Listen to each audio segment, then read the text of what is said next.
À Pan M360, nous sommes avec Renaud Loranger, directeur artistique du Festival international de la Naudière, qui s'est terminé dimanche avec la version concert de Aïda sous la direction de Yannick Nézet-Séguin. Bonjour Renaud. Bonjour Alain. Alors donc, c'est une autre présentation de la Naudière qui se termine et dans la joie. Et finalement, c'était, d'après ce que j'ai compris, une sorte d'apothéose.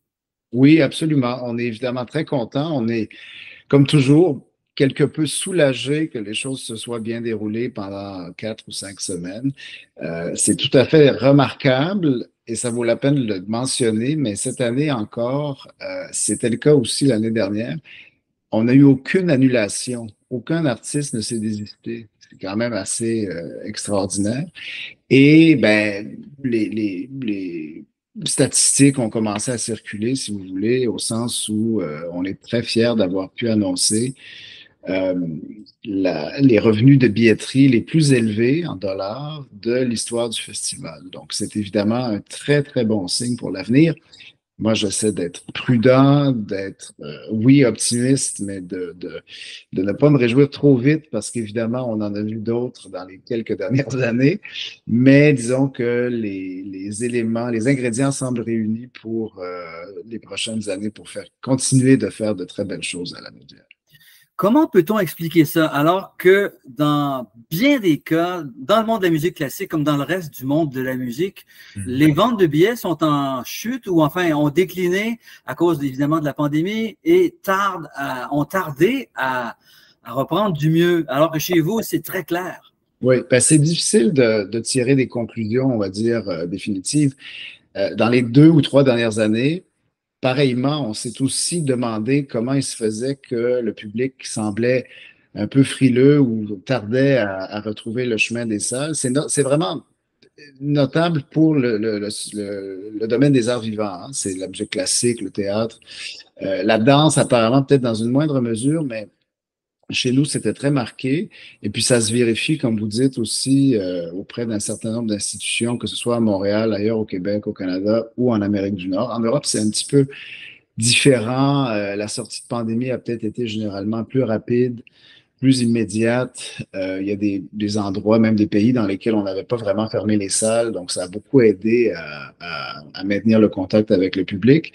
Euh, Écoutez, ça serait peut-être un peu prétentieux de ma part de dire que c'est simplement le résultat du bon travail que l'on fait, mais je pense, blague à part, qu'il y a une sorte de enfin, on atteint une situation qui est celle qu'on souhaitait, qu'on s'imaginait avoir déjà il y a 3 ou 4 ans ou même 5 ans avant la pandémie.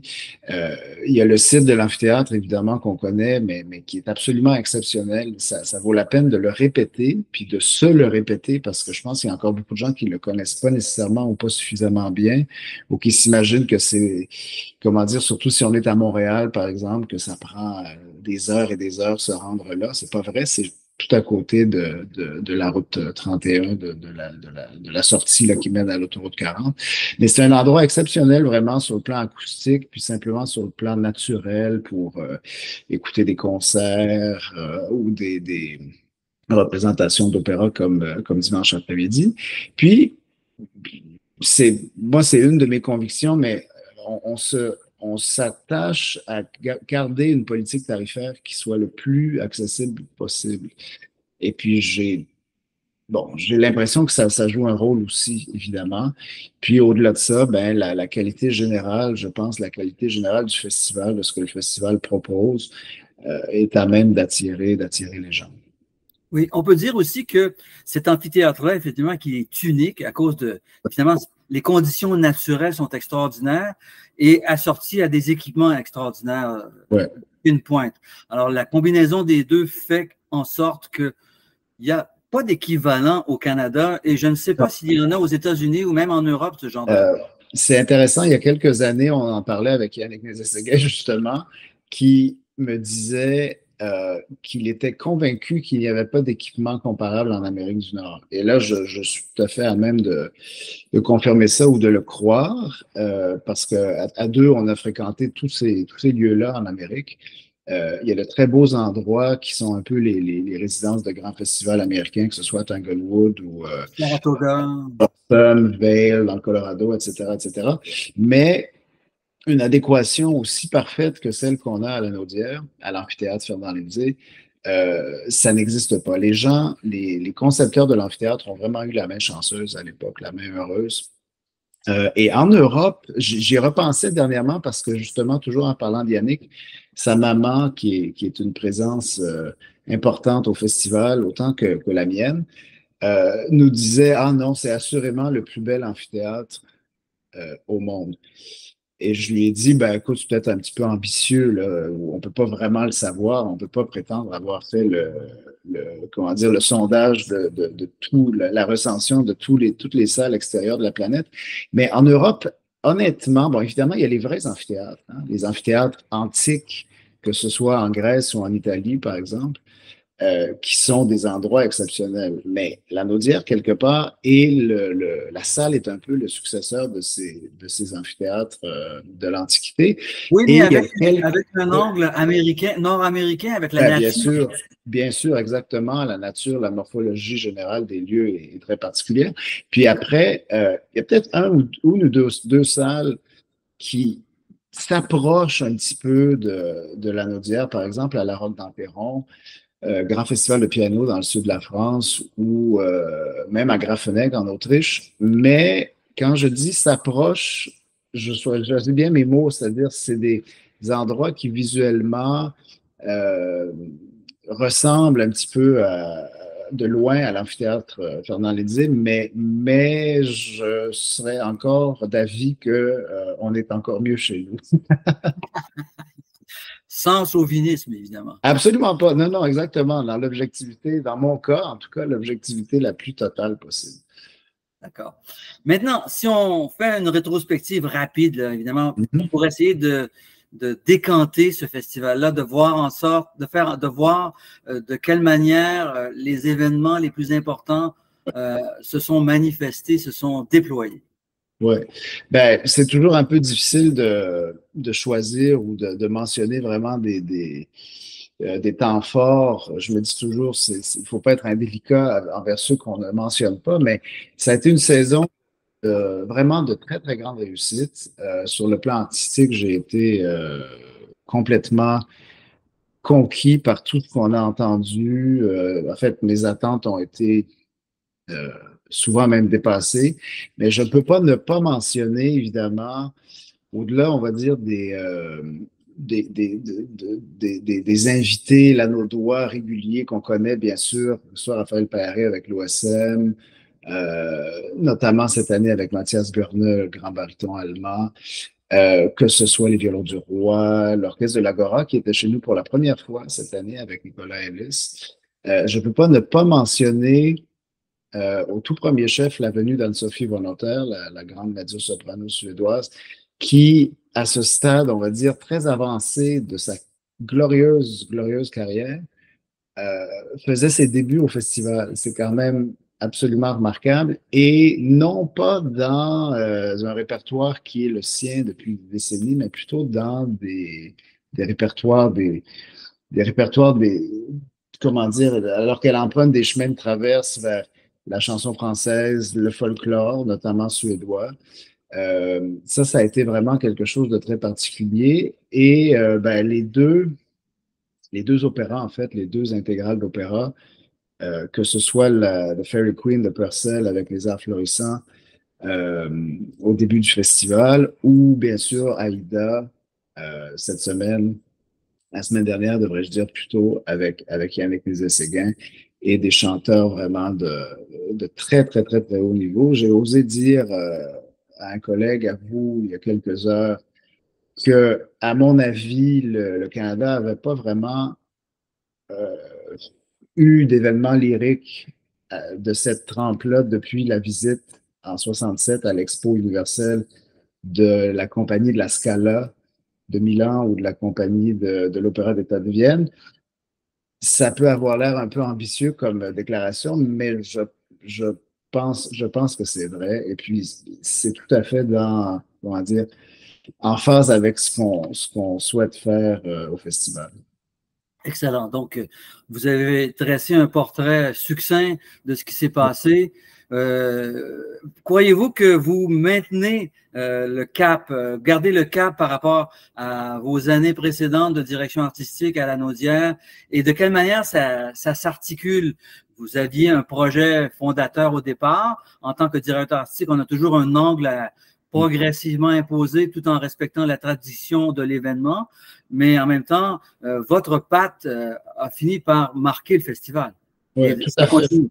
Ben, tout à fait. Puis je pense que comme nous, on s'était parlé il y a déjà 5 ans, hein, presque 5 ans. Ou non, non, en fait, on s'était parlé il y a presque 6 ans. Presque 6 ans. Le temps file à une vitesse oui, tout à fait, vertigineuse. Et puis à ce moment-là, je m'imaginais en fait une chose très simple. Je me disais qu'il fallait refaire un peu.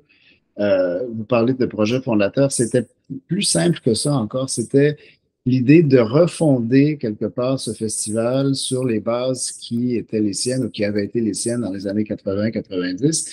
Puis ça tombait bien parce que moi, j'étais sur le terrain à cette époque-là. Donc, ayant grandi à Joliette, à quelques minutes à peine de l'amphithéâtre, et puis ayant fréquenté le festival très assidûment depuis mon plus jeune âge, il n'était pas nécessairement question c'est-à-dire oui, mais il y avait des grandes ambitions, mais il fallait avant tout asseoir un certain nombre de choses très vite parce que la situation générale, même pré-pandémie, était très difficile. On avait été malheureux là, à la Naudière depuis quelques années, puis ça avait des répercussions sur le projet en lui-même, puis évidemment, finalement, sur le public, sur tous les partenaires, sur tout l'écosystème, toute la communauté du festival.